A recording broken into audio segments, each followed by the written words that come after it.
Quero convidar você a abrir comigo a palavra de Deus. Está lá no Evangelho de Mateus, capítulo 2, versículo 2. Mateus 2, 2. Vamos ficar em pé. Você que está nos acompanhando pelas redes sociais, seja bem-vindo a este culto. Deus te abençoe. Prepara o seu coração para que possamos permitir Deus falar a cada um de nós. Irmãos, nós compramos um reloginho aqui para a gente não exceder no tempo. Na verdade, é uma forma de tolir a minha maneira de pregar, e eu preciso ser tolido, né? Eu sou um apaixonado em pregar a palavra. E se deixar, a gente fica até 3 horas pregando. Mas eu não sei mexer, irmãos. Então a gente vai aprender, tá bom? E aí depois que eu aprender, a gente coloca aqui 1h20 de pregação, ok?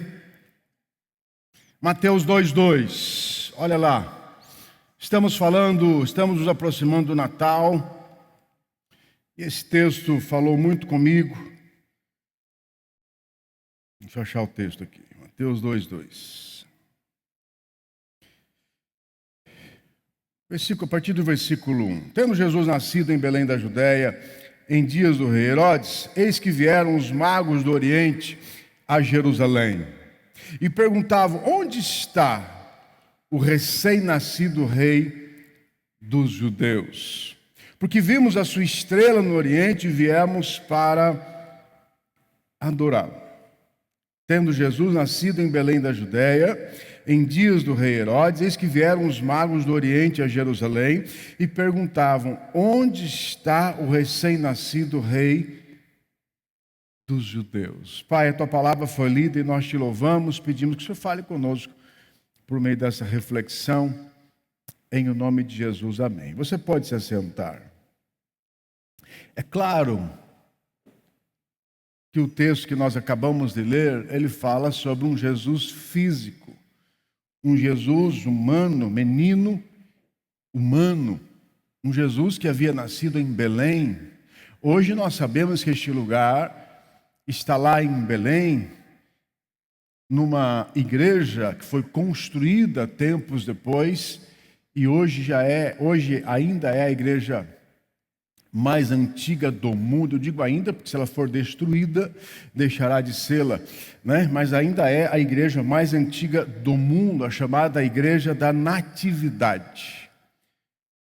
Jesus nasceu naquele lugar e depois, centenas de anos depois, a Igreja Católica veio e construiu uma igreja lá, exatamente para preservar aquele lugar. Nós sabemos onde Jesus estava. Os magos descobriram onde Jesus estava e chegaram até ele, levaram todos os seus presentes, a sua manifestação de adoração. Mas trazendo essa pergunta para os dias de hoje, para a realidade espiritual: onde está Jesus? Onde está Jesus? Se alguém perguntar para você: ei, eu quero conhecer Jesus, onde está Jesus? Dependendo da nossa maneira de nos relacionarmos com Deus, a gente vai ter uma resposta mais íntima e uma resposta mais teológica. A resposta mais teológica é: Jesus está sentado no seu trono, à direita de Deus Pai. Mas a resposta mais íntima é a mais importante. Cada um tem a sua resposta. A irmã Neuza disse: Jesus está no meu coração. E como acessar o seu coração? Será que para encontrar esse Jesus eu preciso estar com a senhora 24 horas por dia?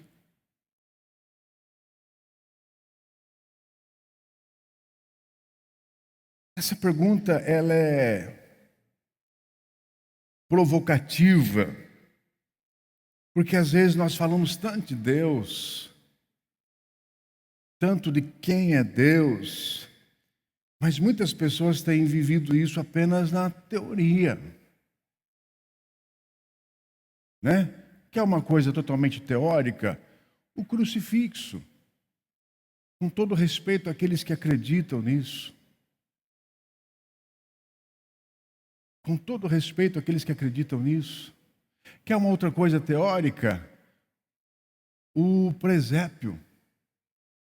Outro dia eu vi um presépio lindo lá na casa dos irmãos, lá no condomínio. Lindo, achei lindo. Falei para a Jaque, olha que lindo esse presépio, bem na entrada, assim no jardim.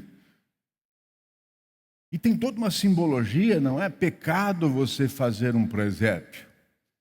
É pecado você adorar um Deus que não está lá. Um Deus que não vive mais aquela situação. Aliás, nunca viveu, né? Há toda uma simbologia. Jesus já não é mais menino para ser adorado como menino. Mas aonde Jesus está? Muitas pessoas têm visto Jesus equivocadamente em lugares ou em situações que dificilmente lá ele estará. Dificilmente lá ele estará. E eu, meditando e conversando com Deus sobre esta pergunta que me chamou muita atenção, onde está Jesus, me veio ao coração 4 situações importantes que esclarecem essa resposta. A primeira delas, que Jesus está em todo lugar. Portanto, qualquer pessoa pode ter acesso a esse Deus. A Bíblia diz que Deus ele é onipresente. Ou seja, Ele está em todos os lugares. Deus está no passado, Deus está no presente, esteve no passado, está no presente, Deus estará no futuro. Deus está aqui no Brasil, em todas as Américas, Deus está em todos os continentes, Deus está nos hemisférios quaisquer, Deus está em todo lugar. Qualquer pessoa que invocar a Deus nesse momento, Ele é um Deus acessível, porque Ele é onipresente. Eu me lembro há muitos anos, quando ainda estava fazendo zootecnia, fomos para a Chapada dos Guimarães, no Mato Grosso, eu como acadêmico, mas alguns colegas estudantes e alguns professores pesquisadores, fomos para o Mato Grosso. Eu fui dar uma palestra sobre doença, não me recordo que doença que era, e cada colega foi falar uma coisa e os professores foram lá ver pesquisa, alguma coisa assim. Inclusive tinha até um jornalista da Folha de São Paulo nos acompanhando. E me lembro que eu estava dormindo num quarto junto de um professor muito reconhecido internacionalmente, muito importante, muito capaz naquilo que ele fazia. E eu tinha hábito, todas as vezes que eu ia dormir, eu me ajoelhava em cima da cama e eu orava. Depois eu dormia. Eu tinha esse hábito. Me ajoelhava em cima da cama, orava, e depois eu dormia. E depois que eu acabei de me ajoelhar e deitei para dormir, esse professor que estava do meu lado, no quarto, perguntou: Saulo, você acredita mesmo em Deus? Eu falei: claro que eu acredito. E você ora a Deus pedindo coisas? Eu falei: claro que eu peço coisas. Ele disse: eu não peço nada para Deus, eu só agradeço. Eu falei: mas por que você faz isso? Porque eu já tenho tudo. E realmente era um homem muito próximo, muito abençoado, muito reconhecido. Eu já tenho tudo, então eu não vou pedir para Deus alguma coisa e impedir que alguém receba, porque eu estou orando a Deus. Quando ele disse aquelas palavras, com todo o carinho que eu tenho para esse professor, mas houve uma decepção dentro de mim. Imaginar que um homem tão culto, tão reconhecido naquilo que ele fazia, tão capaz, podia pensar que as suas orações seriam motivo de deixar Deus atrapalhado. Nossa, eu vou ter que responder a oração daquele meu filho professor de faculdade, e agora eu não vou conseguir responder a oração de outras pessoas. Que pensamento pequeno. Que pensamento distante da realidade do que Deus é. Deus é onipresente, assim como Ele é onisciente, sabe todas as coisas, assim como Ele é onipotente, pode todas as coisas. Deus não se limita em nada, irmãos. Deus não se priva em nada. Deus é Deus. No estalar dos seus dedos, no proferir dos teus lábios, no estender das suas mãos, Deus faz o que Ele quer, do jeito que Ele quer, na hora que Ele quiser. Ele é Deus. Onde está Jesus? Em todo canto. Porque Ele é Deus, Ele faz parte dessa trindade divina. Ele é Deus. Amém? Você pode louvar a Deus por isso que Ele é.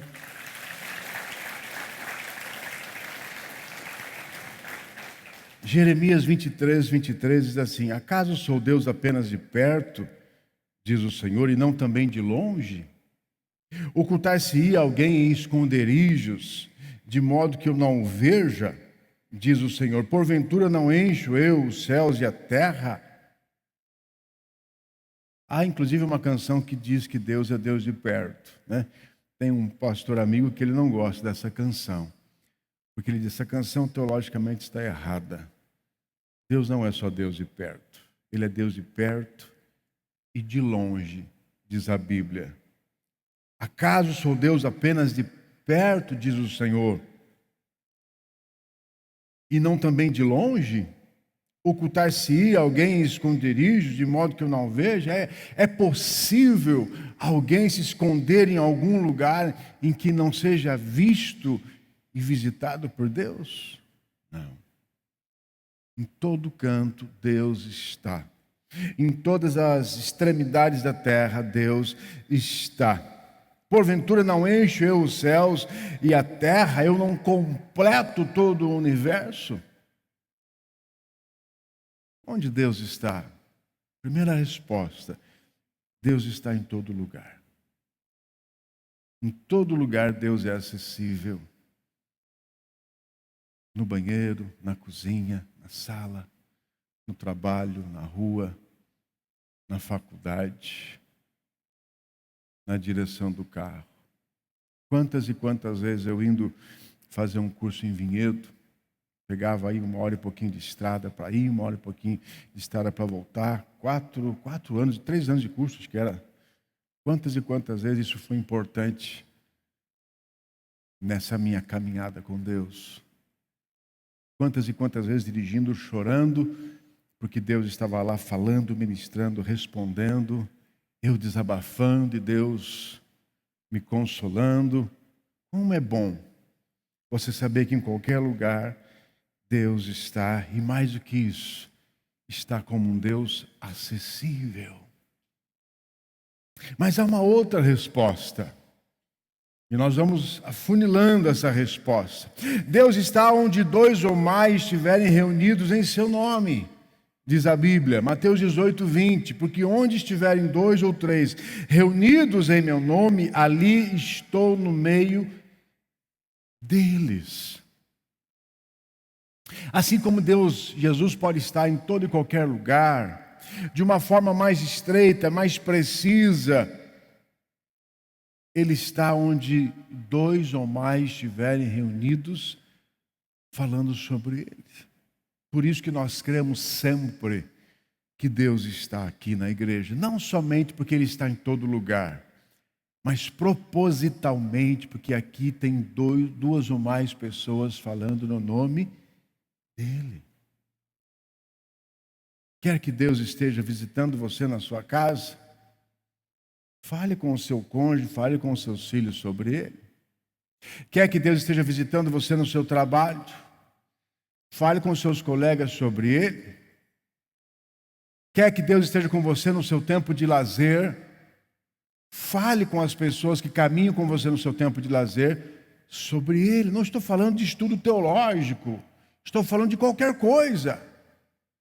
Como é bom sermos cristãos, como é bom termos Jesus, como isso nos traz paz, como isso faz diferença, como isso nos renova, como isso nos traz força.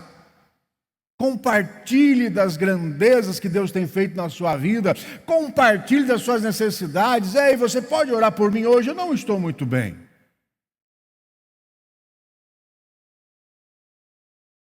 Mas a Bíblia diz que onde 2 ou mais estiverem reunidos, 2 ou 3 reunidos, Em meu nome ali estou no meio deles. Creia nisso. E saber que Jesus está aqui, queridos, faz toda a diferença. Porque aí, se nós estudarmos o que Jesus provoca quando Ele está em algum lugar ou na vida de alguém, isso nos traz mais conforto ainda. Por exemplo, a Bíblia diz que a luz dissipa as trevas. A Bíblia diz que quando Jesus chegou perto daqueles gadarenos, à beira do mar da Galileia, o que os demônios quiseram fazer? Fugir. Quando Jesus está em você, ou perto de você, ou no lugar onde você está, as intenções do mal contra a sua vida, elas se enfraquecem cada vez mais, porque a luz do Senhor dissipa todas as trevas. Agora, esteja num lugar onde Jesus não se manifesta. Ele pode estar em todo lugar, porque Ele é Deus, mas onde Ele não se manifesta, aí a opressão, aí a angústia, aí a tristeza.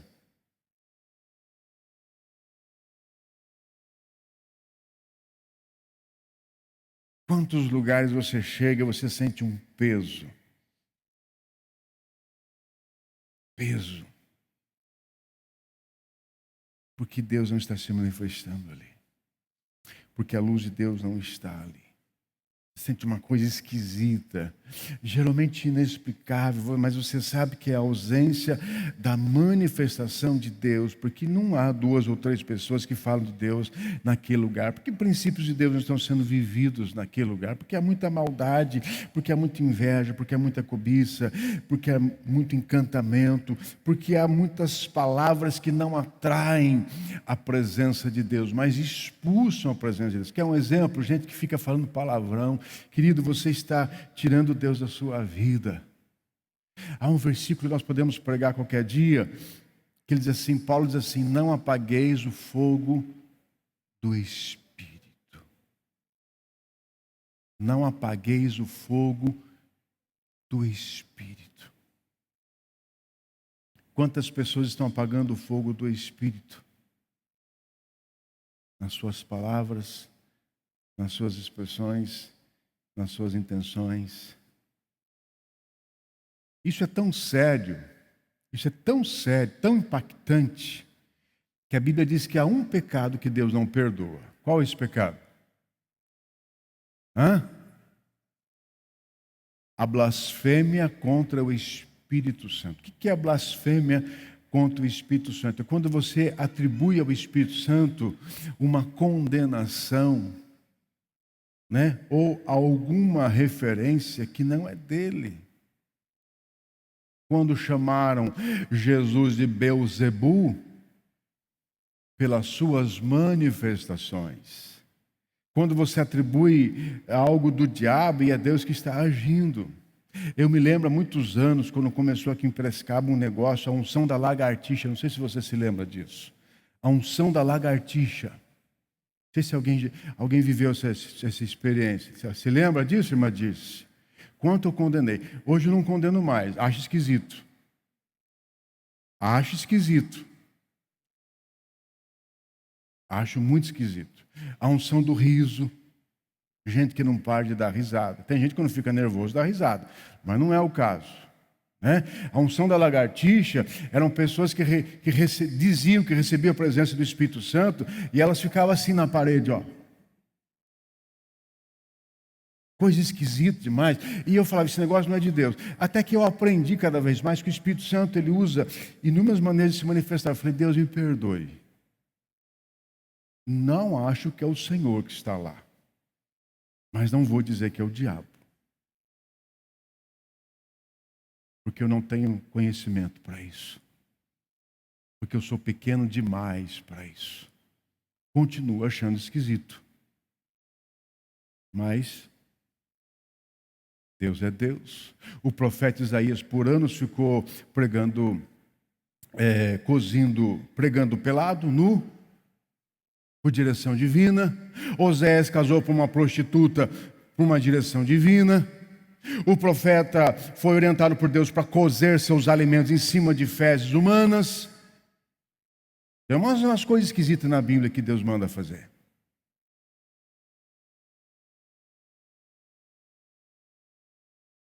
Se a blasfêmia contra o Espírito Santo é pecado, então certamente é um tipo de situação em que Jesus não se vê confortável, desejado para se manifestar naquele lugar. Onde Jesus está? Em todo lugar. Onde Jesus está? Onde Ele se manifesta? Onde dois ou mais estiverem reunidos em seu nome. Terceira forma de Jesus se manifestar, importante nós o encontrarmos, diga, na meditação da sua palavra. Diga, na meditação da sua palavra. Irmãos, a Bíblia ela é diferente de todo e qualquer livro. Você não pode ler a Bíblia como um livro qualquer. Você precisa entender que a Bíblia ela é a manifestação de Deus à humanidade. É o verbo de Deus que se fez carne, Jesus Cristo. E esse verbo foi transcrito num livro, pela orientação divina. Cerca de 40 pessoas foram usadas por Deus para escrever as Escrituras. Desde Gênesis, Deus usou Moisés, até Apocalipse. Pastor, como que Moisés escreveu Gênesis se ele não estava lá na criação? Porque se você estudar toda a cronologia bíblica, você vai ver que é possível, desde Adão até os dias de Noé, geração por geração, tudo o que aconteceu naqueles dias ter sido compartilhado verbalmente. Olha, o meu avô Adão, olha, o meu pai, filho do meu avô Adão, olha, o meu bisavô, o meu tataravô. É possível ter sido compartilhado verbalmente tudo o que aconteceu nos dias de Adão até chegar nos dias de Moisés. Quando chegou nos dias de Moisés, Moisés começa a escrever pela orientação divina e por tudo que ele sabia, ele começa a escrever todo aquele início da humanidade. E a partir daí Deus usa outras pessoas para escrever outras verdades espirituais. Moisés escreveu o Pentateuco, os 5 primeiros livros da Bíblia, Gênesis, Êxodo, Deuteronômio, Levítico e Números. Números e Levítico, né? Números e Levítico, 5 primeiros livros da Bíblia. E depois Deus usa outros. Deus usa os profetas, Jeremias, Isaías. Jeremias era um profeta que foi usado por Deus para falar a um tipo de gente. Isaías foi um profeta usado por Deus para falar outro tipo de gente. Um falava nos palácios, outro falava nos campos. Um usava uma linguagem mais informal, outro uma linguagem mais formalizada. Pega Paulo, por exemplo, um homem extremamente culto, diferente de Pedro, que era um pescador. Mas Deus usa, nesse período de cerca de 1.500 anos, Ele usa cerca de 40 pessoas para transcrever a sua verdade, e Ele se manifesta, portanto, através desta palavra. A Bíblia diz lá em João 1, no princípio era o Verbo, e o Verbo estava com Deus, e o Verbo era Deus. Versículo 3, todas as coisas foram feitas por intermédio dele, e sem ele nada do que foi feito se fez. Jesus estava em tudo nas manifestações de Deus. O Verbo, que era Jesus, estava no mundo. O mundo foi feito por intermédio dele, mas o mundo não o conheceu. Por que o mundo foi feito por intermédio dele? Porque Deus disse quando criou todas as coisas. Deus disse quando criou todas as coisas. O único ser que Deus, a única situação que Deus fez algo mais do que dizer foi o homem. Porque Deus fez o homem com as suas próprias mãos. Deus não fez o sol com as suas próprias mãos. Deus não fez a lua com as suas próprias mãos. Ele disse: haja luz, haja firmamento. Mas o homem, Deus pegou do pó da terra, Deus moldou, imagino Deus moldando em forma de boneco. Boneco mais cheinho, menos cheinho, não se sabe como era esse boneco de Adão, né? Eu acho que Adão era um atleta. Adão deveria ser um atleta. Pastor, os gordinhos ficam fortes, esse negócio, a gente tudo é herdeiro de Adão, né? Mas eu imagino que Deus fez Adão com o corpício saudável. E quando Deus termina de fazer Adão, faz lá a pontinha do dedo, Deus sopra nas narinas de Adão e ele se torna alma vivente. Você pode louvar a Deus por isso?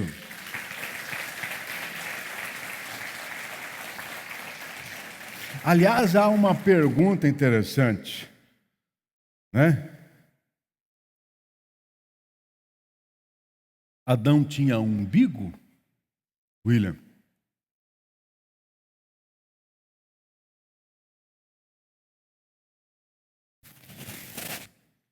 Os estudiosos, Adão tinha um umbigo?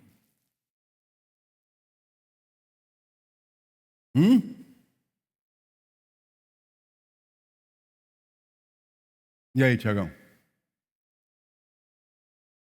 Possivelmente não, né, irmãos? O que é um umbigo? É a cicatriz do cordão umbilical. Mas há quem diga que, para não ficar diferente e Adão não entrar em crise de identidade, quando Deus termina tudo, ele diz: está pronto. Há quem diga. A questão é o seguinte, irmãos. Jesus se revela na sua palavra. Quando você lê a Bíblia, Jesus está lá, pertinho de você. Porque esse verbo que você está lendo é o verbo que foi manifesto. E é o verbo que Deus fez questão de usar pessoas para transcrever. A Bíblia, desde Gênesis e Apocalipse, ela é cristocêntrica. Jesus é o centro de tudo. Mesmo que a sua palavra, que o seu nome não esteja lá. A Bíblia é cristocêntrica, porque tudo se converge no plano salvífico de Cristo, na revelação do Filho de Deus à humanidade. Versículo 10, o verbo estava no mundo, o mundo foi feito por intermédio dele, mas o mundo não o conheceu. E o verbo se fez carne e habitou entre nós, cheio de graça e de verdade, vimos a sua glória, glória como do unigênito do Pai. Por isso, quando você for ler a Bíblia, leia de uma forma diferente. Leia de tal maneira que você entenda que Jesus está se revelando nesta palavra. Ninguém tem acesso a essa palavra se não for por um propósito divino. Lá em Israel, eles têm uma frase que eles dizem assim: ninguém vem a Israel se Deus não quiser. É uma frase célebre, porque eles entendem perfeitamente que tudo é resposta do agir de Deus. Quantas pessoas têm condição financeira para ir para Israel a hora que quiser, mas nunca tiveram desejo? E quantas pessoas não têm condição financeira nenhuma, mas vão para Israel? Eu mesmo levei uma senhora por 2 vezes comigo. Ela é passadeira. Ela é passadeira, uma senhora extremamente simples. Serva de Deus, mulher de Deus. Não é barato você ir para Israel. Hoje é no mínimo 15, 20 mil reais. $1 a R$6. Mas ela dizia assim: pastor, eu peguei o valor, olha a fé dessa mulher. E olha a organização dessa mulher. Eu peguei o valor desta viagem, que é o sonho da minha vida, e eu calculei quantas roupas eu teria de passar para pagar essa viagem. E fora os meus compromissos no meu dia a dia, eu falei, eu vou para Israel. E ela começou a passar roupas excedentes para pagar a sua viagem. Olha a fé, olha a disciplina, olha a força de vontade. E ela foi comigo já 2 vezes para Israel. Inclusive, uma dessas vezes nós passamos em Paris. Eu me lembro da alegria dela na Torre Eiffel. Jesus se revela na sua palavra. Veja a Bíblia como algo poderoso. Veja a Bíblia como um verbo que foi transcrito para que Deus se revele a você. Quando você vai ler a Bíblia, faça uma análise. Não leia por cumprir um calendário, mas leia, como diz o Salmo, meditando, né? A palavra meditar traz a conotação de digerir, ruminar. Você já viu a vaca ruminando? Quantas vezes você foi numa zona rural e viu a vaca deitada fazendo assim com a boca? Né? A vaca come capim, come fibra. Então ela mastiga a fibra e a fibra desce para o estômago, para o rumen da vaca. Mas dependendo do tamanho da partícula, o estômago não consegue absorver. Então ela vive um processo de regurgitação. A comida, o capim volta para a boca, ela continua mastigando, quebrando as partículas. Aí ela engole de novo, mas dependendo do tamanho da partícula ainda é grande. Ela regurgita de novo e vem para a boca. E ela fica esse processo o tempo todo, ó. Até que essas fibras se quebram em tamanhos menores e os diferentes compartimentos do seu estômago, o rumen da vaca, ele digere aquilo, absorve os nutrientes e assim a vaca vive. Mas ela vive esse processo que a gente, como ser humano, não vive. De regurgitar, vem para a boca, vai para o estômago, vem para a boca, vai para o estômago. A Bíblia diz que quando nós estamos meditando a palavra de Deus, é como se nós estivéssemos ruminando. Então, quando você vai ler a Bíblia, entenda que ela foi transcrita das experiências, das revelações, daquilo que Deus quis que você e eu soubéssemos. Então você precisa regurgitar. O que significa essa palavra? Eu li esse versículo, volto o versículo. Eu li esse texto, volto o texto. Eu li essa palavra, volto a palavra. Eu vou pesquisar no dicionário, eu vou perguntar para o pastor, eu vou procurar no YouTube uma explicação do que significa isso. Isso é regurgitar, isso é ruminar, isso é digerir, isso é a forma correta de você estudar a Bíblia.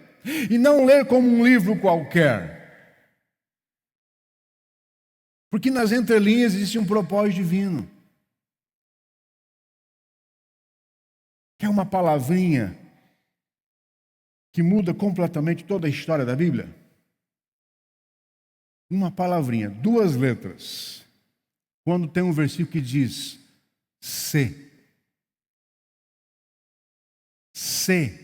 confessares a Cristo. Se. Uma palavrinha pequena, mas que traz uma revelação tremenda. Se significa que nós temos uma grande responsabilidade nessa nossa relação com Deus. Se há uma condição, se há uma dependência que não é somente de Deus. Se eu fizer, se eu agir, se eu manifestar, se eu confessar, ou seja, há uma responsabilidade que foi atribuída a mim. E aonde eu aprendo isso? Quando eu estou ruminando essa palavra. Amém? Onde encontrar Jesus, pastor? Na Bíblia. Quantas e quantas situações da minha vida preciso tomar decisões. Preciso saber o que eu faço. Preciso entender o que está acontecendo. E eu recorro à Bíblia. Eu digo, Deus fala comigo. Deus me revela, Deus me dá entendimento. E vem palavra, vem versículos, vem textos, vem respostas. Use da Bíblia como instrumento de revelação de Deus na sua vida. As pessoas estão tentando ir para o caminho mais simples, mais rápido.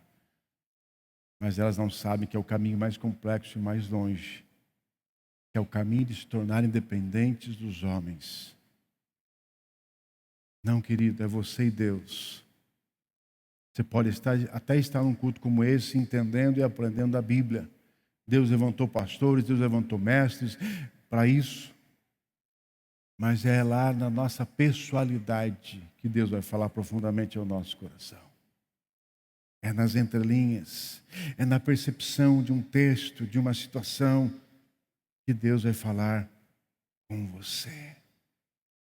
Apacentando o seu coração, exortando. Quantas e quantas vezes eu faço esse exercício e Deus me exorta. Você está errado. Não é dessa forma. E a gente se corrige. Mas é através de você se dedicar para aquilo. Pastor, o que você acha de caixinha de promessas? Quem aqui já pegou uma promessa? Já pegou, Jaque, uma promessa? O que você acha de caixinha de promessa? Eu acho interessante. Eu acho provocativo. Mas eu não vejo isso como vontade de Deus na minha vida. Eu acho perigoso quem vê isso como vontade de Deus na sua vida. Por quê? Porque caixinha de promessa é um texto isolado. Né? Imagine você orar a Deus e falar: Senhor, me dá uma resposta do que eu tenho de fazer. Aí você pega lá um versículo onde diz que Saul se matou.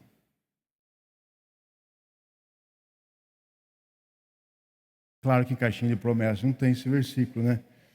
Mas mesmo assim, estou tendo um exemplo extremo, né?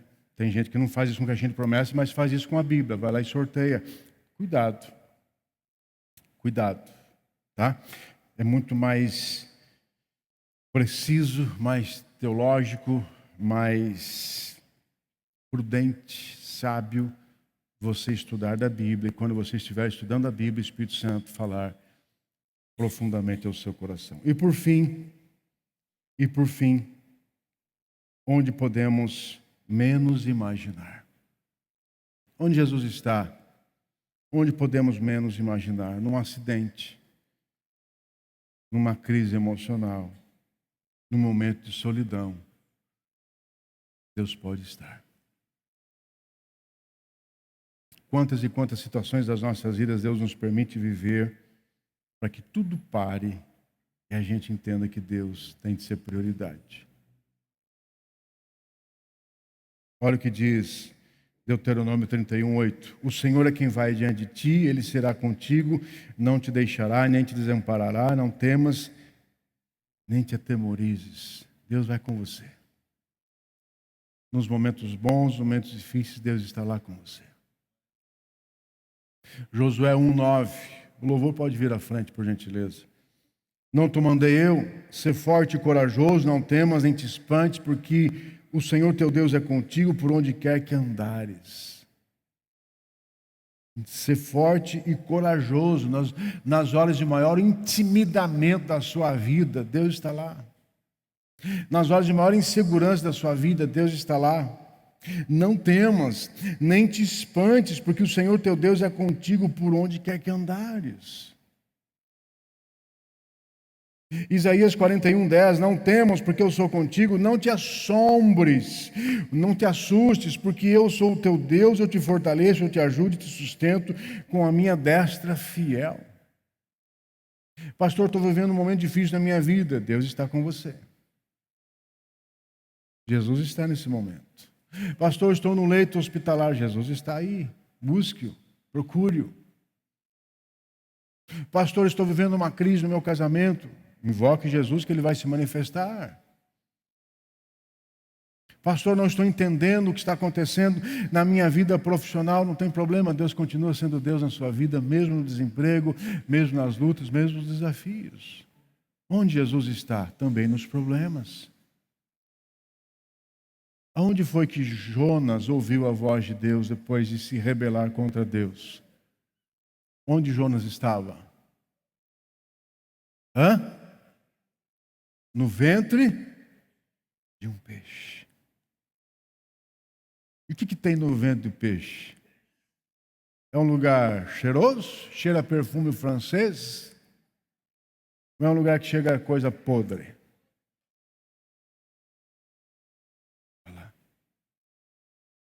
Misaque, Sadraque e Abdenego estavam onde? Numa fornalha.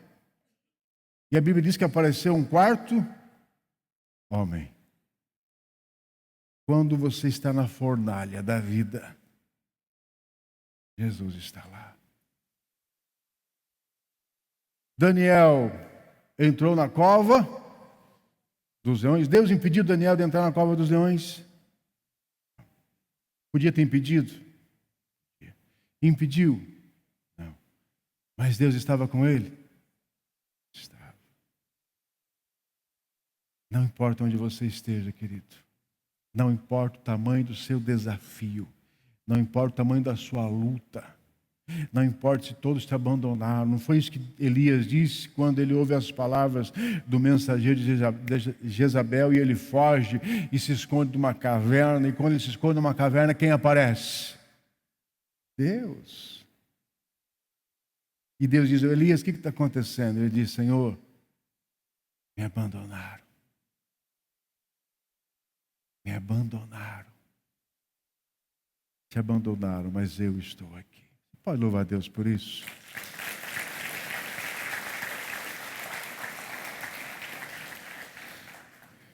Enfim, queridos, onde Jesus está? Há muitas respostas para essa pergunta. E o mais importante dessas respostas é você ter a convicção de saber aonde Ele está. Convicção de saber onde Ele está. Onde Ele está? Uma Neuza disse: Ele está no meu coração. Ele está no meu coração. Ele está na minha casa. Ele está no meu casamento. Ele está no meu trabalho. Ele está no setor, pastor, onde eu trabalho. Ele está. Um dia eu fui para a Bahia, muitos anos, passando numa rodovia da Bahia. Era nítido a propriedade de uma pessoa sem recursos e a propriedade de uma pessoa abastada. Era nítido. Porque do lado esquerdo da rodovia era tudo seca.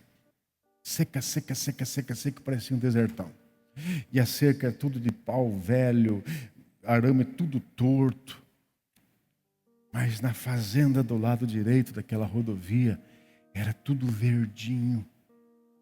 Os postinhos todos alinhados, o fio todo esticado. Deveria ser a fazenda de algum deputado, algum político, alguém muito importante da Bahia. Era nítido.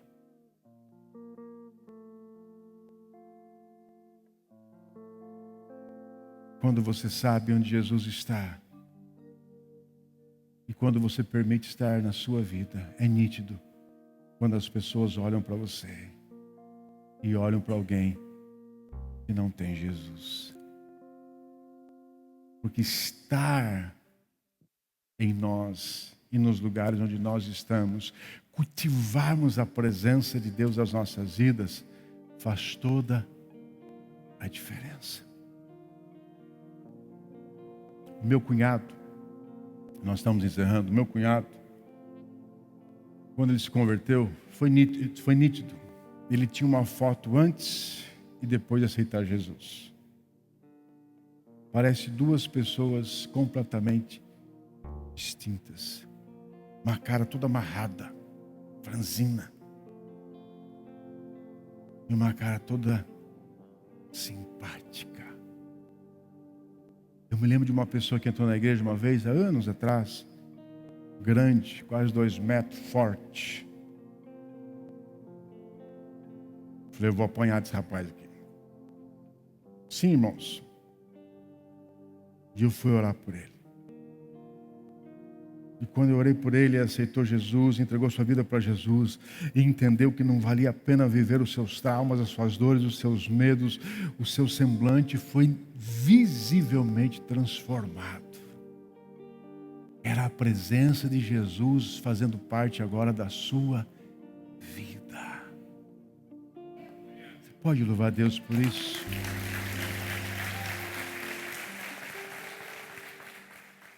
Olá, muito obrigado por ter você conosco. Espero que você tenha sido abençoado com essa mensagem.